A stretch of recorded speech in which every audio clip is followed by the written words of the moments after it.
নিউটনের দ্বিতীয় গতিসূত্র পড়ে এসেছিস? বল তাহলে। হ্যাঁ ম্যাম, আমি পড়ে এসেছি নিউটনের দ্বিতীয় গতিসূত্র। কোনো বস্তুর ভরবেগের পরিবর্তনের হার বস্তুর উপর প্রযুক্ত বলের সমানুপাতিক। বল যেদিকে ক্রিয়া করে ভরবেগের পরিবর্তনও সেই দিকে হয়। ভালো হয়েছে, বুঝে পড়েছিস? আর বুঝিয়ে বল তো হ্যাঁ আবার। ম্যাম, আমি বুঝে পড়েছি। হ্যাঁ হ্যাঁ, আমি বুঝিয়ে বলছি। নিউটন, হ্যাঁ আসলে নিউটন বলেছিলেন, মানে বল নিয়ে বলেছিলেন, কোনো বস্তুর ওপর কোনো বস্তুর ভরবেগের পরিবর্তনের হার বস্তুর উপর প্রযুক্ত বলের সমানুপাতিক। বল যেদিকে কাজ করে ভরবেগের পরিবর্তনও সেই দিকেই হয়। সেই একই তো ডেফিনেশন বললি, মুখস্থ করে বললি, বুঝিয়ে বল, নিজের ভাষায় বল আবার। না না, আমি নিজের ভাষায় বলছি ম্যাম। কোনো বস্তুর ভরবেগের পরিবর্তনের হার বস্তুর ওপর প্রযুক্ত বলের সমানুপাতিক। বল যেদিকে কাজ করে নিজের ভাষায় ভরবেগ সেই দিকেই কাজ করে। কি বলছিস আজে বাজে? একই কথা বারবার বলছিস, বারবার একই কথা বলছিস। তুই তো বুঝেই পড়িসনি, তুই তো মুখস্থ করেছিস।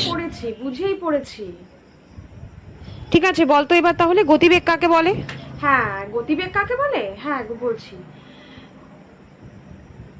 গতি ও বেগের গুণফলকে গতিবেগ বলে।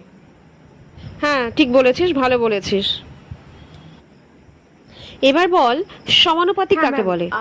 সমানুপাতিক সমান ও অনুপাতের গুণফলকে সমানুপাতিক বলে। কি তোর মার খাওয়ার ইচ্ছে হচ্ছে? এবার বল গতিসূত্র কাকে বলে? গতিসূত্র কাকে বলে? গতি ও সূত্রের গুণফলকে গতিসূত্র বলে। গাধা কোথাকার, একটা প্রশ্নের উত্তর না না ঠিকঠাক ম্যাম, করে দিতে পারছে সূত্র না। ও গতির গুণফলকে গতিসূত্র বলে। আর লাঠিটা কোথায়? গাধা একটা। গাধা কাকে বলে জানিস? এত বাচ্চা পড়িয়েছে, তোর মতন গাধা পৃথিবীতে নেই। বল তো গাধা কাকে বলে? বল দেখি পারবি কিনা। গাধা কাকে বলে? গাধা দেখেছিস? গাধা কাকে বলে?